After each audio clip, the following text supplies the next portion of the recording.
Welcome to బేబీఆర్ TV news. ఈరోజు మనం వరంగల్ జిల్లాకి రావడం జరిగింది. యాక్చువల్ ఇక్కడ కక్షిదారులు ఎవరైతే సరే అంటే ఏదైనా ఒక పని చేసినప్పుడు నిందారోపణ చేయబడ్డటువంటి వ్యక్తి ఎవరైతే సరే ఆ వ్యక్తి ఫ్రీగా ఒక లాయర్ని అప్రోచ్ అవ్వచ్చు. ఫ్రీగా మనకి ఒక లాయర్ ఉన్నారు, మన కోసము పనిచేసే ఒక లాయర్ ఉన్నారని చెప్పేసి ఎంతమందికి తెలుసు. వారే deputy chief legal aid defence కౌన్సిల్గా ఉన్నటువంటి రాచర్ల సురేష్ గారు మనతోనే ఉన్నారు. యాక్చువల్లీ ఇక్కడ ఇది 1 సంవత్సరం అయితే అయింది ఇప్పటికంటే దేశవ్యాప్తంగా ఇది వచ్చి అంటే ఈ వ్యవస్థ వచ్చి 1 సంవత్సరం కంప్లీట్ అయిపోయింది. యాక్చువల్లీ ఇట్లా ఫ్రీగా లాయర్లు వాదిస్తూ ఉన్నారు మన కోసము అని చెప్పేసి ఇది చాలా మందికి తెలియదు. యాక్చువల్లీ మనతో ఇప్పుడు సురేష్ గారు ఏం చెప్పబోతున్నారు, ఇప్పటిదాకా 1 ఇయర్ పీరియడ్లో ఎన్ని కేసెస్ని వాదించిళ్ళు, ఈ వ్యవస్థ అనేది కరెక్ట్గా లేదు, ఈ వ్యవస్థ పైన చాలా అడ్వకేట్స్ రెఫ్యూజ్ చేస్తూ ఉన్నారు. వాస్తవానికి ఎందుకని రెఫ్యూజ్ చేస్తూ ఉన్నారు, ఇట్లాంటి లేటెస్ట్ ఇన్ఫర్మేషన్ కొంత తెలుసుకునే ప్రయత్నం చేద్దాం. నమస్తే సార్, బాగున్నారా? నమస్తే అండి. ముందుగా ఈ ఇంటర్వ్యూ కోసం వచ్చినటువంటి బీవీఆర్ న్యూస్ యాజమాన్యానికి నేను కృతజ్ఞతలు తెలుపుకుంటున్నాను. ఓకే సార్, మీరు ఈ deputy chief legal aid defence కౌన్సిల్గా 1 ఇయర్ సక్సెస్ఫుల్గా కంప్లీట్ చేసుకున్నారు. సెకండ్ ఇయర్ కూడా మీరు కంటిన్యూషన్లో భాగంగా మీరే వెళ్తూ ఉన్నారు. Actually how is your feeling? My feeling is very better. ఎందుకనంటే ఈ లాస్ట్ 1 ఇయర్ నుంచి ఏదైతే ఈ legal aid system defence council సిస్టంలో మేము అపాయింట్మెంట్ అయ్యి ఏ కేసెస్ చేశాము ఏంటిది ఆ కక్షిదారులకు మా వల్ల వాళ్ళకి న్యాయం జరిగినప్పుడు వారు పొందే తృప్తి కావచ్చు, కానీ వాళ్ళు పొందే రిలీఫ్ వల్ల మాకు చాలా అంటే చాలా 100% మేము పర్సనల్గా ఫీల్ అయిన రోజులు చాలా ఉన్నాయి. మేము దానివల్ల మాకు చాలా అంటే చాలా హ్యాపీగా ఫీల్ అవుతాం ఈ సిస్టమ్ వల్ల. ఓకే, కానీ దీనిపైన కొంత నెగిటివ్ ప్రచారం కూడా జరుగుతూ ఉంది. అంటే ఇక్కడ నిందితులు అనే వ్యక్తులు అంటే తప్పు చేసినటువంటి వ్యక్తులు మీ ద్వారా తప్పించుకుంటున్నారనే ఒక టాక్ అయితే వినిపిస్తూ ఉంది. ఇది కరెక్టేనా మీరు చేసేదంతా? తప్పు అండి. అది మీరు అంటే మీకు దృష్టిలోకి వచ్చింది ఏదైతే ఉన్నదో అక్కడ ఓన్లీ మా దగ్గరికి వచ్చేవారు ఎవరైతే ఉన్నాడో ఓన్లీ కక్షిదారుడు మాత్రమే, నిందారోపణ మోపబడిన వ్యక్తి మాత్రమే. అతను నీ కోర్టుకు వచ్చిన తర్వాత మమ్మల్ని అపాయింట్మెంట్ చేసిన తర్వాత బేసింగ్ ఆన్ పోలీస్ వాళ్ళు ఫైల్ చేసినటువంటి ఛార్జ్షీట్ ఏదైతే ఉంటుందో బేసింగ్ ఆన్ ఆ ఛార్జ్షీట్ తర్వాత మేము పోలీస్ వాళ్ళు ప్రాసిక్యూషన్ కోర్టులో సాక్ష్యాలను ప్రొడ్యూస్ చేసిన తర్వాత మేము ఆ కేసుని ట్రయల్ నడుపుతాము. ఆ సాక్ష్యాలందరినీ విచారించిన తర్వాత ఒకవేళ కోర్టు కనుక అతను నిజంగానే ఆ నేరము చేశాడు అని కనుక నమ్మేది ఉంటే, సాక్ష్యాలు బలంగా ఉండి ఆ కేసు కనుక కరెక్ట్ కనుక నిజమైన కేసే కనుక పోలీసు వాళ్ళు పెడితే 100% కోర్టు వాళ్ళు నిజమైన నేరం చేశారు అని నమ్మితే 100% కోర్టు వారికి శిక్ష అనేది వేస్తుంది. అంతేగాని మా వల్ల నిజంగానే అఫెన్స్ చేసిన వ్యక్తి కూడా అతను శిక్షలకు వెళ్ళి తప్పించుకుంటాడు అనేది అదొక అపోహ మాత్రమే, అబద్ధం మాత్రమే. దానిలో సాక్ష్యాలు కనుక బలంగా ఉండి పోలీసు వాళ్ళు కనుక నిజమైన ఇన్వెస్టిగేషన్ చేసి సాక్ష్యాలను కనుక కరెక్ట్ ప్రొడ్యూస్ చేస్తే నిజంగా తప్పు చేసిన వ్యక్తి ఎప్పుడు కానీ చట్టం నుంచి తప్పించుకునే ఆస్కారం అనేది చట్టంలో ఎక్కడ కూడా లేదు. ఓకే సార్, ఇప్పుడు 1 ఇయర్ సక్సెస్ఫుల్గా మీరు కంప్లీట్ చేసుకున్నారు. ఈ 1 ఇయర్ పీరియడ్లోనే మీరు ఎన్ని కేసెస్ను వాదించిళ్ళు? ఇప్పుడు ఈ సిస్టమ్ ఓపెన్ అయిన తర్వాత, ఈ legal aid defence counsel system open అయిన తర్వాత నాకు వరంగల్ డిస్ట్రిక్ట్ కోర్ట్స్ నుంచి అంటే నేను as a deputy defence counsel and in charge chief defence కౌన్సిల్గా వరంగల్ జిల్లా కోర్టులో డిస్ట్రిక్ట్ కోర్ట్స్కు సంబంధించిన మ్యాటరు, సీనియర్ సివిల్ జడ్జి కోర్టుకు సంబంధించిన మ్యాటర్స్ ఏవైతే ఉంటాయో సెషన్స్ కేసెస్ ఇప్పటివరకు నాకు 38 కేసెస్ నాకు అలాట్మెంట్ చేయడం జరిగినది. దాంట్లో టోటల్ 8 కేసెస్ జడ్జిమెంట్స్ రావడం జరిగినది. ఆ 8 కేసెస్ కూడా కేసులు అనేది కొట్టివేయడం జరిగినది. ఎందుకనంటే వాళ్ళ మీద ఎటువంటి నేరం అనేది నిరూపించబడలేదు కాబట్టి కొట్టివేశారు. ఇంకొక 8 కేసెస్ ఏవైతే ఉన్నాయో ఆల్రెడీ ట్రయల్ బిగిన్ అయి ఉన్నాయి. ఇంకా మిగతా 13 కేసెస్ పెండింగ్ ఉన్నాయి, ట్రయల్ దశలో ఉన్నాయి అవన్నీ. ఓకే సార్, ఇప్పుడు ఒక ఎక్స్ అనే ఒక కక్షిదారులు అతను ఏదో ఒక విషయంలో తప్పు చేసిండో చేయలేదో మనకు తెలియదు, కాకపోతే ఇక్కడ నిందారోపణకి అతను అర్హులుగా ఉన్నటువంటి ఒక పరిస్థితి. ఇప్పుడు ఆ పర్టిక్యులర్ కక్షిదారుడు మిమ్మల్ని అప్రోచ్ అవుతే మీరు దాన్ని సడన్గా టేకప్ చేయరు ఆ కేసుని, దానికి ఒక ప్రాసెస్ ఉంటుంది. యాక్చువల్లీ ఏంటిది ఆ ప్రాసెస్? ఇప్పుడు ప్రాసెస్ మా డిఫెన్స్ కౌన్సిల్ సిస్టంలో మేము అపాయింట్మెంట్ అయిన తర్వాత ఒక కేసును మేము ఒక అక్యూజ్డ్ తరఫున ఫ్రీగా కనుక మేము చేయాలని అని అనుకుంటే ఫస్ట్ ఎవరైతే అక్యూజ్డ్ అంటే నిందారోపణ చేయబడ్డ అక్యూజ్డ్ ఎవరైతే ఉంటారో అతనికి అడ్వకేట్ను పెట్టుకునే స్తోమత లేదు అని నన్ను అనుకుంటే అతను బేసిక్గా అతను పావర్టీ బేస్ చేసుకొని అనుకున్నతే ఫస్ట్ రెగ్యులర్ కోర్టులో ఏదైతే కేసు నడుస్తున్న కోర్టులో అడ్వకేట్ని ఫస్ట్ డేట్ ఆఫ్ హియరింగ్లో జడ్జి గారు అడుగుతారు, నీకు అడ్వకేట్ను పెట్టుకునే స్తోమత ఉందా, మరి ప్రైవేట్ లాయర్ను పెట్టుకుంటావా ఫీజు ఇచ్చుకొని, లేదు అని అంటే నాకు అడ్వకేట్ను పెట్టుకునే స్తోమత లేదు అని కనుక జడ్జి గారికి ఒక రిటర్న్గా నన్ను పెట్టుకునే స్తోమత లేదు, నేను బీదవాడినని కనుక ఒక లెటర్ రూపకంగా ఆ జడ్జి గారికి ఇస్తే ఆ జడ్జి గారు డిస్ట్రిక్ట్ లీగల్ సర్వీసెస్ అథారిటీకి ఆ లెటర్ ఫార్వర్డ్ చేస్తుంది. అప్పుడు ఇమ్మీడియట్లీ అక్కడ ఉన్న మా secretary district legal services authority judge గారు ఎవరైతే ఉంటారో ఇమ్మీడియట్లీ ఈ కేసులో మీరు అటెండ్ అయ్యేసి అతని కేసును వాదించండి అని చెప్పేసి అని మాకు రెగ్యులర్ ప్రొసీడింగ్ ఇష్యూ చేసినప్పుడు మాత్రమే మేము ఆ కేసులో వాదించడానికి మేము అర్హులమవుతాం. ఓకే సార్, ఇక్కడ అంటే కక్షిదారులకి కరెక్ట్గా సకాలంలో న్యాయం అనేది అందట్లేదు అనే ఒక వాదన తెర మీదకి వస్తూ ఉంది. ఈవెన్ కోర్టులోనే అది కూడా. ఇది ఈ సంస్కృతి కరెక్టేనా? యాజ్ అ అడ్వకేట్గా మీరు ఎలా ఫీల్ అవుతా ఉన్నారు? ఈ స్టేట్మెంట్కి మీకు ఉన్నటువంటి ఇన్ఫర్మేషన్ ఏంటిది? ఒక కక్షిదారుడికి విత్ ఇన్ టైంలో కరెక్ట్ న్యాయం జరుగుతలేదు అని అనడానికి దానికి చాలా కారణాలు ఉన్నాయి. ఎందుకు అనంటే వ్యవస్థలో ఉన్న లోపాలు, అంతేగాని చట్ట పరిధిలోని లోపాలు కావాలి. ఎందుకనంటే కేసెస్ అనేటిది డిస్ప్యూట్స్ కానీ లిటిగేషన్ కానీ పెరుగుతున్నాయి. సివిల్ డిస్ప్యూట్స్ కానీ సివిల్ లిటిగేషన్ కానీ పెరుగుతున్నాయి. ఈ భూముల రేట్లు పెరగడం వల్ల కావచ్చు, లేకపోతే మనుషుల్లో ఉన్న దురుద్దేశాలు పెరగడం వల్ల కావచ్చు. దాంతో ఏమవుతుంది అని అంటే మనుషులలో దురుద్దేశాలు పెరగడం వల్ల లిటిగేషన్ పెరుగుతున్నది. కాకపోతే దానివల్ల లిటిగేషన్ కేసులు పెరుగుతున్నాయి. బట్ జడ్జెస్ను వాటిని డీల్ చేసే స్టాఫ్ ఎవరైతే ఉన్నారో వాటిని పెంచడం లేదు. దానివల్ల కేసెస్ పెరుగుతున్నాయి. వాటిని పరిష్కారం చేయాలనుకున్న జడ్జెస్ పోస్టులు కానీ అవి కానీ సఫిషియెంట్గా లేకపోవడం వల్లనే కేసులు అనేటిది పెరుగుతున్నాయి. దానివల్ల డిస్పోజల్ కూడా లేట్ అవుతున్నది. దానివల్ల ఒక కక్షిదారుడికి విత్ ఇన్ టైంలో న్యాయం అనేది జరగడం అనేది కొంచెం లేట్గానే అవుతున్నది. అది ఓకే సార్, ఇప్పుడు మీరు చెప్పినటువంటి ఇన్ఫర్మేషన్ అంటే ఇది దేనికి సంబంధించి ఉందంటే ప్రతి జిల్లా కోర్టులో వేల సంఖ్యలో కేసులు పేరుకుపోయినాయి. యాక్చువల్లీ ఈ వివరణ దీనికి సంబంధించిందేనా మీరు చెప్పిన వివరణ? అవును, ప్రతి కోర్టులో అని కాదు, మన దేశం మొత్తం సుప్రీంకోర్టులే కావచ్చు, హైకోర్టులోనే కావచ్చు, డిస్ట్రిక్ట్ కోర్ట్సే కావచ్చు, ఎక్కడైనా కూడా లిటిగేషన్ పెరుగుతున్నది. దానికి తగ్గట్టుగా జడ్జెస్ సంఖ్య తక్కువగా ఉంటుంది, కేసెస్ సంఖ్య ఎక్కువ ఉంటున్నది, జడ్జెస్ సంఖ్య తక్కువ ఉంటున్నది. దాని వలన ఈ పెండెన్సీ అనేది పెరగడం వలన ఒక కక్షిదారుడికి విత్ ఇన్ టైంలో అతనికి న్యాయం అనేది విత్ ఇన్ టైంలో అతనికి అందడం అనేది ఆలస్యం అవుతుంది. ఓకే సార్, నిందారోపణకి గురి అవుతా ఉన్నటువంటి ఒక కక్షిదారులు మాకు కూడా ఒక లాయర్ ఉన్నారు, ఫ్రీగా వాదిస్తారు అని చెప్పేసి ఆ పర్టిక్యులర్ కక్షిదారులు మీ గురించి ఎక్కడ ఏ విధంగా కనుక్కోవాలి విత్ కాంటాక్ట్ డీటెయిల్స్? మా గురించి అంటే ఒక అడ్వకేట్ను పెట్టుకోలేని స్తోమత కానీ లేకపోతే మాకు న్యాయము జరగదు, మా పరిస్థితి ఇంతే అని అనుకోకుండా మన చట్టంలో చెప్పిన సెక్షన్ ఆర్టికల్ 39 ప్రకారంగా మనకి చట్టంలో రాజ్యాంగంలో ఉన్నది ఆర్టికల్ 39 మనకి ఏం చెప్తుందని అంటే ఈ సొసైటీలో ప్రతి ఒక్క మానవునికి తప్పనిసరిగా న్యాయం అనేది సమన్యాయము అందరికీ సమానంగా అందాలనే ఉద్దేశంతో ఈ లీగల్ ఎయిడ్ డిఫెన్స్ కౌన్సిల్ సిస్టాన్ని ఏర్పాటు చేయడం జరిగినది.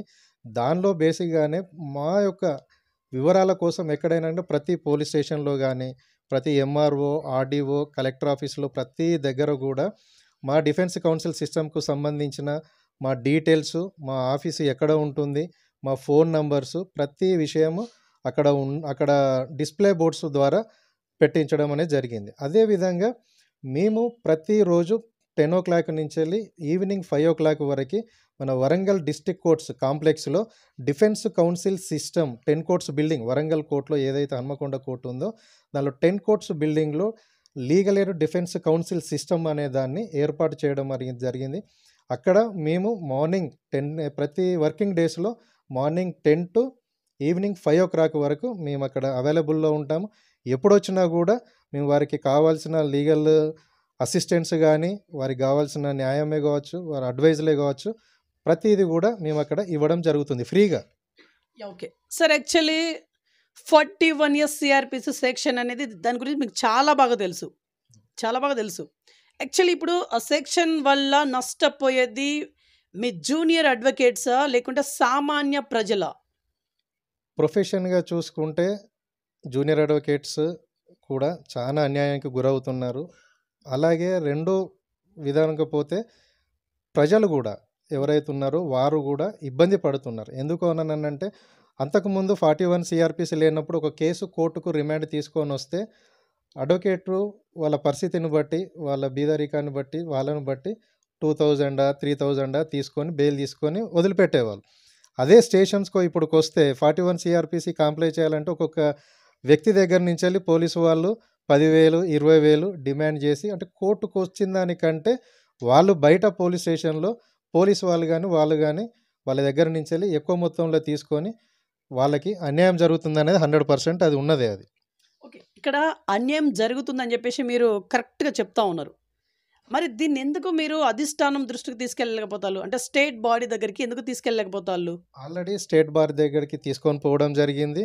దీని మీద మా బార్ కౌన్సిల్ వాళ్ళు కూడా హైకోర్టుకి రిప్రజెంటేషన్ కూడా ఇవ్వడం జరిగింది. ప్లస్ మన గవర్నమెంట్కి కూడా మా bar council of state bar council కూడా చాలా రిప్రజెంటేషన్స్ కూడా ఇచ్చాం. 41 క్యాన్సిల్ చేసేసి మళ్ళీ యాజ్ టీజ్గా ఏదైతే ఉన్నాయో రిమాండ్స్ కోర్టుకే తీసుకొని రావాలి. 41 అనేది కంప్లీట్ మిస్యూజ్ అవుతుంది కాబట్టి దాన్ని అబాలిష్ చేసేయాలి 41 సిఆర్పిసిని అనేది రిప్రజెంటేషన్స్ ఉన్న పెండింగ్లో ఉంది గవర్నమెంట్ దగ్గర. ఓకే సార్, ఇక్కడ 41 ఇయర్స్ సిఆర్పిసి సెక్షన్ అనేది మిస్యూజ్ అవుతా ఉందని చెప్పేసి మీరు అంటా ఉన్నారు. యాక్చువల్లీ దాన్ని ప్రాపర్గా యూజ్ చేసుకోవాలనుకుంటే ఏ రకంగా యూజ్ అవుతుంది అది? అంటే యాజ్ పర్ గైడ్లైన్స్ ఏదైతే Arnesh Kumar versus state of UP judgement ఉందో ఆ జడ్జిమెంట్ బేస్ చేసుకొని సుప్రీంకోర్టు కొన్ని గైడ్లైన్స్ ఫ్రేమ్ చేశారు. ఆ గైడ్లైన్స్ ఫ్రేమ్ చేసిన ప్రకారంగా గనక ప్రతి ఒక్కరు కనుక ఆ ఫ్రేమ్ చేసిన గైడ్లైన్స్ కనుక యూటిలైజ్ చేసుకొని దాని ప్రొసీజర్ ఫాలో అవుతే 100% ఈ 41 సిఆర్పిసి అనేది మిస్యూజ్ అనేది కాదు. కాకపోతే దానిలో ఉన్న లూప్ హోల్స్ను బేస్ చేసుకొని కొంతమంది వ్యవస్థలు ఈ 41 సిఆర్పిసిని మిస్యూజ్ చేసుకొని వాళ్ళ స్వంతానికి స్వలాభాగానికి వాళ్ళు వాడుకుంటున్నారు. దానివల్ల మిస్యూజ్ అవుతుంది. Okay, deputy chief legal aid defence కౌన్సిల్కి ఉన్నటువంటి మీరు వరంగల్ జిల్లా యావత్ ప్రజానికానికి ఈ పర్టికులర్ హోదాలో ఉన్నటువంటి మీరు ఇప్పుడు నేరుగా ఏమైనా చెప్పాలనుకుంటున్నారా వాళ్ళతో? నేను ఒక డిప్యూటీ చీఫ్ డిఫెన్స్ కౌన్సిల్ హోదాలో ఉండి నుంచి మన వరంగల్ ప్రజానీకానికి జిల్లా ప్రజానీకానికి తెలియజేయడం, ఏ ఒక్కరు కూడా వారికి అడ్వకేట్ను పెట్టుకునే స్తోమత లేదు, మేము బీదవారిమి, మాకు ఇక న్యాయం జరగదు, మాకు కోర్టులో అన్యాయం జరుగుతుందని ఎవరు కూడా బాధపడకూడదు. అది సివిల్ కేసు కావచ్చు, క్రిమినల్ కేసులే కావచ్చు, ప్లస్ మన మహిళలైతే వారి డీవీసీ కేసెసే కావచ్చు, మెయింటెనెన్స్ కేసులే కావచ్చు, వాళ్ళ హస్బెండ్ మీద కేసులే కావచ్చు, ఈవెన్ పోలీసు వాళ్ళు పోలీస్ స్టేషన్లలోకి తీసుకెళ్ళి వాళ్ళని ఇల్లీగల్గా డిటెన్షన్ చేసినా కావచ్చు, ఏ రకమైన లీగల్ చట్ట పరిధిలోకి వచ్చే ఏ విషయాలలో కూడా ఎవరికి కూడా మాకు అన్యాయం జరుగుతుంది అని అనుకోకుండా ప్రతి ఒక్కరూ ఇలా అన్యాయంకు గురైన వారు కనుక మా డిస్ట్రిక్ట్ లీగల్ సర్వీసెస్ అథారిటీ వరంగల్లో ఉంది, దానిలో కనుక అప్రోచ్ అవుతే యాజ్ ఏ మేము డిప్యూటీ చీఫ్ లీగల్ కౌన్సిల్ కావచ్చు, మా అసిస్టెంట్ లీగల్ ఎయిడ్ డిఫెన్స్ కౌన్సిలే కావచ్చు, మేమందరము కూడా ఎప్పుడు 24 అవర్స్ ఒక ఆఫీస్ అవర్సే కాకుండా 24 అవర్స్ మేమందరము కూడా ఎవరైతే నిజంగా బాధితులు ఉన్నారో వారి తరపున మా దగ్గరకు అప్రోచ్ అయితే 24 అవర్స్ మేము ఫ్రీగా వాళ్ళకి సర్వీస్ చేసే విధానం ఇక్కడ ఉంది. దాన్ని అందరూ కూడా వరంగల్ జిల్లా ప్రజానీకం అందరూ కూడా వినియోగించుకుంటారని చెప్పేసి ఈ బీవీఆర్ టీవీ న్యూస్ ద్వారా మేము అందరికీ తెలియజేస్తున్నాను. ఓకే సార్, మీ కోర్టు ప్రాంగణంలోనే చాలామంది అడ్వకేట్స్ ఈ వ్యవస్థని వ్యతిరేకించేలా కొంత ఆ రకమైనటువంటి ధోరణి అవపడతా ఉంది.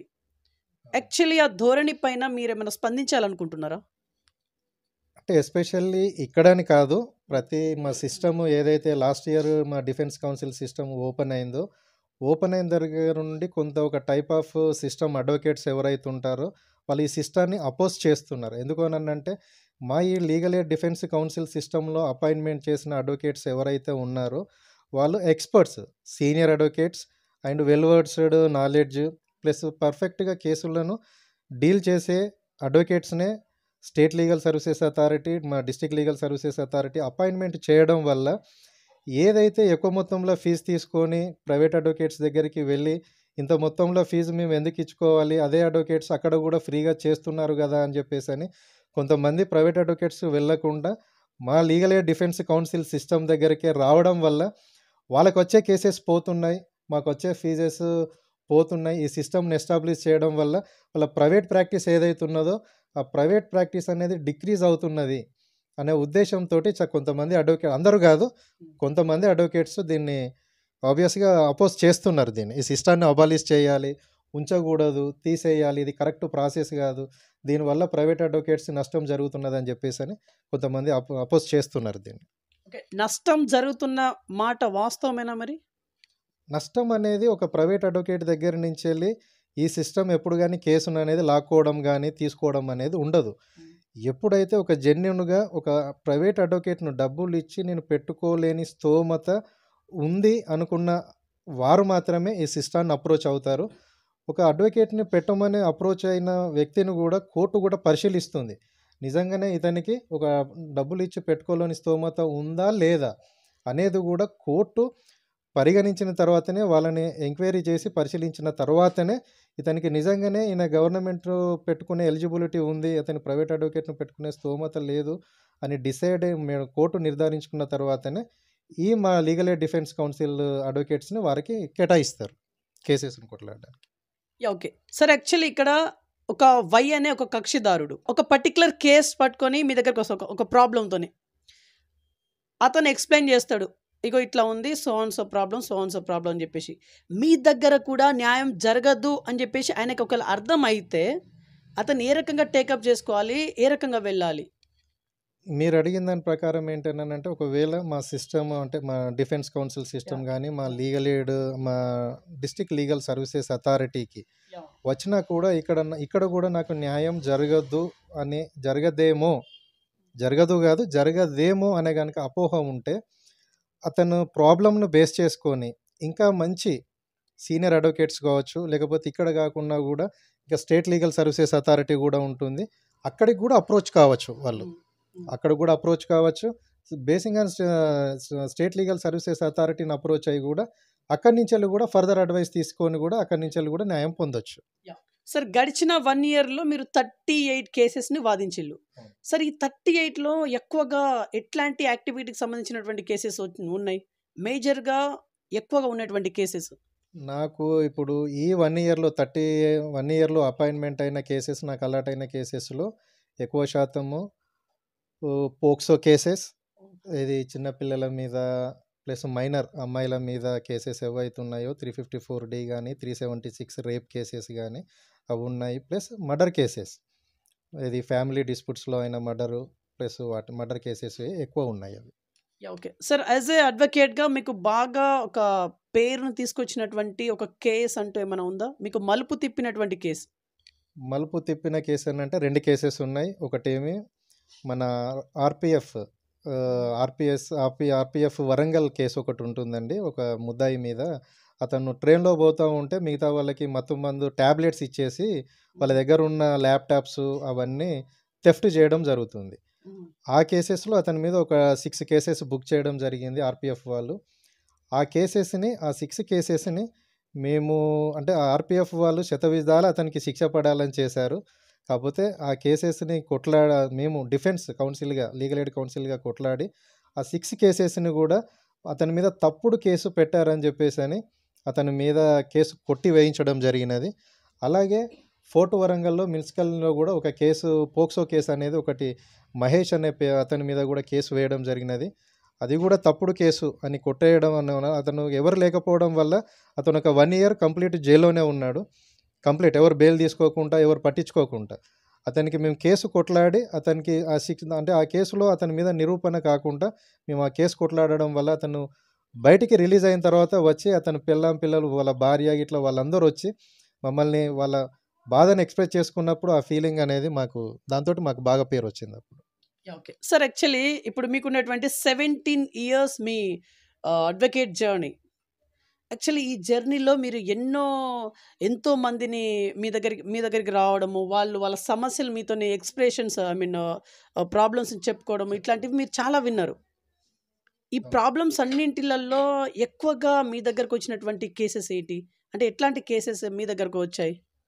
అంటే కేసెస్ అనంటే చాలా వరకు ఏందనంటే ఫ్యామిలీ డిస్ప్యూట్స్ ఒకటి. హ్మ్. ప్లస్ పోక్సో కేసెస్‌లో కూడా చిన్న చిన్న పిల్లలు ఆ హ్మ్. కేసెస్‌లో ఎందుకు ఇన్వాల్వ్‌మెంట్ అవుతున్నారు అంటే మా దగ్గరకొచ్చిన వాళ్ళందరినీ మేము వాళ్ళని ఎంక్వైరీ చేసినప్పుడు, వాళ్ళ డాటా అంతా తీసుకున్నప్పుడు మాకనిపించింది ఏంటిదనంటే, ఈ టెక్నాలజీ మనకి ఏదైతుందో, ఆ టెక్నాలజీ ఎంత మంచి కోసం అయితే దాన్ని కనిపెట్టారో, దాన్ని ఎందుకు ఇన్వెంట్ చేశారో, ఆ టెక్నాలజీ బేస్ చేసేసుకొని దాన్ని ఎంతవరకు చెడుగా ఉపయోగించుకుంటున్నారనేది మాకు అర్థమైందండి. చిన్న పిల్లలు, కాలేజీ పిల్లలు వీళ్ళందరూ ఏంటి అననంటే ఇప్పుడున్న పరిస్థితులే కావచ్చు, టెక్నాలజీ బేస్ చేసుకొని చెడు వ్యసనాలకు హ్మ్. వాళ్ళంతా హ్మ్. చెడు వ్యసనాలకు పోయి తప్పుదారి పట్టి, ఈ పోక్సో కేసులలో ఇన్వాల్వ్ అవ్వడం, లవ్ అని ప్లస్ ఒక టెంపర్‌మెంట్‌కెళ్ళిపోయి వాళ్ళు ఈ పోక్సో కేసులలో ఇన్వాల్వ్ అయ్యి అమ్మాయిలు గానీ, అబ్బాయిలు గానీ ఇక కొన్ని విషయాలు చెప్తే ఏందనంటే అమ్మాయిలు హ్మ్. ఈ ఆటో డ్రైవర్స్‌కి వాళ్ళకి చిన్న చిన్నవి వాళ్ళ ఆశ చూపెట్టడం వల్ల అంటే హ్మ్. వాళ్ళ ఫ్యామిలీ బ్యాక్‌గ్రౌండే కావచ్చు, వాళ్ళ ఇంట్లో ఫ్యామిలీ ఉన్న పరిస్థితులే కావచ్చు, వాళ్ళ పూర్‌నెస్ వల్ల కొందరు దాన్ని అడ్వాంటేజ్ తీసుకొని ఆటో డ్రైవర్సు, చిన్న చిన్న షాప్స్‌లో పనిచేసే వాళ్ళు వాళ్ళని చిన్న చిన్న ఎక్సైట్‌మెంట్‌కి, చిన్న చిన్న వాటికి ఆశ చూపెట్టడం వల్ల వాటికి అడిక్ట్ అయ్యి వాళ్ళు ఎటు రమ్మంటే అటు పోవడము, వాళ్ళతోటి ఎలా చెప్తే అలా చేయడము, దానివల్ల వాళ్ళ జీవితాలు పాడు చేసుకునే విషయాలు గూడా చాలా వరకు మా దగ్గర అప్రోచ్ అయిన కేసులలో ఈరోజు ఈ ప్రెజెంట్ సిట్యుయేషన్‌లో అటువంటి కేసెసే చాలా వరకు వస్తున్నాయి. ఓకే. అంటే ఇప్పుడు మహిళలకి చట్టాలు అనేది ప్రాపర్‌గా ఉన్నాయని జెప్పేసి మీరనుకుంటున్నారా? మహిళలకి చట్టాలు అనంటే కాలానుగుణంగా ఎప్పటికప్పుడు అమెండ్మెంట్స్ తీసుకొనొస్తున్నారు. సుప్రీం కోర్ట్స్ గానీ, గవర్నమెంట్స్ గానీ మార్పులను బట్టి. అంటే హ్మ్. ఇప్పుడు ఈ రోజు ఉన్న సిట్యుయేషన్ ఏదైనా ఇన్సిడెంట్ జరిగింది అనంటే ఇటువంటి ఇన్సిడెంట్ మళ్ళీ ఒకసారి జరగకుండా ఉండాలి అంటే చట్టం అనేది ఒకటి పకడ్బందీగా తీసుకొని రావాలన్నట్టు ఎప్పటిదప్పుడు తీసుకొనొస్తున్నారు. అది ఎలాగననంటే ఇంతకుముందు నిర్భయ యాక్టే కావచ్చు, పోక్సో యాక్ట్ కావచ్చు, ఎప్పటికప్పుడు వీటిని బలోపేతం చేసుకుంటూ, హ్మ్. శిక్షలను పెంచుకుంటూ వాటిని అమెండ్మెంట్స్ చేసుకుంటూ, ఫైన్ అమౌంట్స్ పెట్టుకుంటూ, ప్లస్ వాళ్ళు దానిలో ఇన్వాల్వ్ అయినందుకు కాంపెన్సేషన్స్, విక్టిమ్ కాంపెన్సేషన్స్ ఇచ్చుకుంటూ గవర్నమెంటు ఈ రకంగా ఎప్పటికప్పుడు అమెండ్మెంట్స్ కాలానుగుణంగా, మార్పులకు అనుగుణంగా ఏ పరిస్థితులకి బేస్ చేసుకొని ఈ రకంగా జరుగుతుంది. వీటిని ఎలా నివారించాలనే ఉద్దేశంతోటి గూడా సుప్రీం కోర్ట్స్ కావచ్చు, గవర్నమెంట్ ఎప్పటికప్పుడు డిస్కస్ చేసుకుంటూ ఎప్పటికప్పుడు అమెండ్మెంట్స్ తీసుకొస్తున్నాయి. బలోపేతం చేస్తున్నాయి. వాళ్ళకి ఇంకా తీసుకొని రావాలి అనంటే ఇంకా కాలానుగుణంగా ఇంకేమన్నా మార్పుల పరంగా కొత్తయేమన్నా తీసుకొని రావాలనుకుంటే 100% తీసుకొనొస్తున్నారు. ఇప్పుడు ఉన్న చట్టాలు మాత్రం 100% మహిళలకి ఉన్న చట్టాలన్నీ బలోపేతంగానే 100% ఉన్నాయని నేననుకుంటున్నా. ఓకే. సార్ మీరు ఇప్పటిదాకా బార్ అసోసియేషన్ ప్రెసిడెంట్‌గా ట్రై చేయలేదు. చేయలేదు. ఎందుకు? ఎందుకు అనననంటే అది I'm not interested to participate in elections. My elections. Professions is advocate. నేను కేసులు చేసుకోవాలి. హ్మ్. నేను అంటే ఆ ఊబిలోకి, ఆ వెళ్ళాలి. రప్చర్‌లోకి నేను వెళ్ళొద్దనుకున్నాను. ఊరుకున్నానంతే. ఓకే. సార్ ఇప్పుడు మీరేదైతే ఈ చీఫ్ లీగల్ ఎయిడ్ అనే వ్యవస్థకి ఏదైతే వచ్చిందో, దీని ద్వారా మీరు పర్సనల్‌గా కేసెస్‌ని తగ్గించుకున్న వాళ్ళు అయితారని జెప్పేసి కూడా ఒక టాక్ వస్తా ఉంది. వాస్తవమా? అవునండి. మాకున్న గైడ్‌లైన్స్ ప్రకారం గాని, మాకు రూల్స్ అండ్ రెగ్యులేషన్స్ ప్రకారంగా ఏంటి అననంటే, మేము ఈ డిఫెన్స్ కౌన్సిల్ సిస్టమ్‌కి వచ్చిన తర్వాత మేము ప్రైవేట్ కేసెస్‌ననేది చేయడానికనేది లేదు. హ్మ్. కాబట్టి 100% మా పర్సనల్ కేసెస్ ఏదైతే ఉంటుందో, అది 100% మేము లూజ్ అవుతాము. మేము హ్మ్. పోతుంది. కాపోతే ఏంటనంటే మేము అంటే నేను ఒక అడ్వకేట్‌గా Warangal district legal services authority నుంచెళ్ళి సిన్స్ లాస్ట్ 16 ఇయర్స్ నుంచెళ్ళి నేను సర్వీస్ అనేది ఇస్తున్నా గాబట్టి, ఆ సర్వీస్ మోటో ఇంట్రెస్ట్ తోటి బీదవారికి, పేదవారికి నేను సేవ చేయాలనే ఉద్దేశ్యంతోటి, కక్షిదారులకు చేయాలన్న ఒక ఉద్దేశ్యంతోటే ఈ chief legal aid defence council సిస్టమ్‌లోకి రావడం జరిగింది. Okay. Sir last and final question interview conclude ఇచ్చేసే ముందు. ఫైనల్లీ వరంగల్ జిల్లా deputy chief legal aid defence కౌన్సిల్‌గా ఉన్నటువంటి మీరు ఫైనల్లీ ఏమైనా చెప్పి ముగించాలనుకుంటున్నారా? ఫైనల్ వన్ ఇంకా. నేను ఫైనల్‌గా అంటే మా district legal services authority Warangal and as a deputy chief legal aid defence counsel Warangal తరపున నేను చెప్పేది ఒకటే. ప్రతి ఒక్కరికి వరంగల్ జిల్లా ప్రయాణికానికి నేను తెలియజేసేది ఒకటే. వీలైనంత వరకు ఏ కేసులో ఇన్వాల్వ్ కాకుండా మంచి ప్రవర్తనతో, మంచి బుద్ధితో మెలిగి ఎటువంటి కేసులో ఇన్వాల్వ్ కాకుండా చూసుకోవడం అనేది అందరి బాధ్యత. మనం తెలిసిన వాళ్ళు ఎవరైతే ఉంటారో వాళ్ళు ఇబ్బంది పడినా కూడా వారి గురించి మనం ఇమ్మీడియట్లీ కన్సర్న్డ్ డిపార్ట్మెంట్స్కి కానీ వాళ్ళకి ఇన్ఫర్మేషన్ ఇచ్చేసి ఆ ప్రాబ్లము సాల్వ్ చేసే విధంగా కూడా చూడండి. అలాగే మరీ ముఖ్యంగా మీ అందరికీ నేను తెలియజేసేది ఏంటిదని అంటే, ఎవరికి కూడా అన్యాయం జరిగినా, ఎవరికి కూడా నష్టం జరిగినా, ఎవరు కూడా మాకెవరూ లేరు అని బాధపడకుండా, ఎవరైనా కూడా మీరు డిస్ట్రిక్ట్ లీగల్ సర్వీసెస్ అథారిటీని కానీ లేకపోతే మా డిఫెన్స్ కౌన్సిల్ సిస్టమ్ వరంగల్లో ఉంది, దాన్ని అప్రోచ్ అవుతే 100% ఎక్కడైతే బాధితులు నష్టపోతున్నారో, అన్యాయం జరుగుతుందో అక్కడ 100% వారికి మా డిస్ట్రిక్ట్ లీగల్ సర్వీసెస్ అథారిటీ తరపున మరియు మా డిఫెన్స్ కౌన్సిల్ తరపున 100% వారికి తప్పకుండా న్యాయం జరుగుతుంది. కాబట్టి ప్రతి ఒక్కరు కూడా మా లీగల్ ఎయిడ్ డిఫెన్స్ కౌన్సిల్ సిస్టాన్ని మరియు మా డిస్ట్రిక్ట్ లీగల్ సర్వీసెస్ అథారిటీని అప్రోచ్ కావాలని చెప్పేస్తారని నేను కోరుకుంటున్నా. సార్ యాక్చువల్లీ ఇంకొక క్వశ్చన్ సార్, ఇదే లాస్ట్ వన్. ఇంకా ఎవరైతే సరే అడ్వకేట్ కావాలి అనే ఒక ఆశ చాలామందికి ఉంటుంది. అడ్వకేట్ అవ్వాలి, నేను ఒక స్థాయిలో ఉండాలి, కేసెస్ని వాదించాలని చెప్పేసి చాలామందికి ఉంటుంది. సో ఔత్సాహికులు ఎవరైతే ఉంటారో అడ్వకేట్స్ కావాలని చెప్పేసి, సో వాళ్ళకి మీరు ఇచ్చే మెసేజ్ ఏంటిది? ఉత్సాహంతోటి ఒక జిల్ తోటి ప్రొఫెషన్కు వస్తే 100% ఈ ప్రొఫెషన్ అనేది చాలా మంచి ప్రొఫెషన్. ఎందుకనంటే సొసైటీలో అన్ని వృత్తుల కనంటే doctor, police and advocate profession is the main important. ఈ 3 ప్రొఫెషన్స్ ఏవైతే ఉన్నాయో సొసైటీలో ఒక మంచి పేరున్న ప్రొఫెషన్ ఇవి. దీనివల్ల మనము ఎవరికైనా కూడా ఎంత పెద్ద సిస్టాన్ని అయినా కూడా ఈ కోర్టు వేసుకొని ఏ సిస్టమ్ తోటైనా కూడా మనం పోరాడచ్చు. ఆ సిస్టాన్ని మనం మన దగ్గర తెప్పించుకొని ఆ సిస్టమ్ని మనకు అనుకూలంగా మలుచుకొని ఒక న్యాయబద్ధంగా, చట్టబద్ధంగా మన చట్టం కల్పించిన హక్కులు ఏవైతే ఉన్నాయో ఈ ప్రొఫెషన్ ద్వారా, ఈ నల్లకోటు ద్వారా, ఈ చట్టం ద్వారా ఆ పనులన్నిటిని కూడా చట్టం కల్పించిన హక్కులను అన్నిటినీ మనం సాధించుకోవచ్చు. కాబట్టి ఒక బెస్ట్ ప్రొఫెషన్ ఏదేనంటే నేను చెప్పేది ఏంటంటే advocate profession is the best profession for service to the society and needy people. Right. So ఇదండి ఇవాళ ఇంటర్వ్యూ. నెక్స్ట్ మరొక ఇంట్రెస్టింగ్ మరి ఇంపార్టెంట్ అవుతుంది మీ ముందు చూస్తున్నాను. BVR TV news. Until then bye, take care.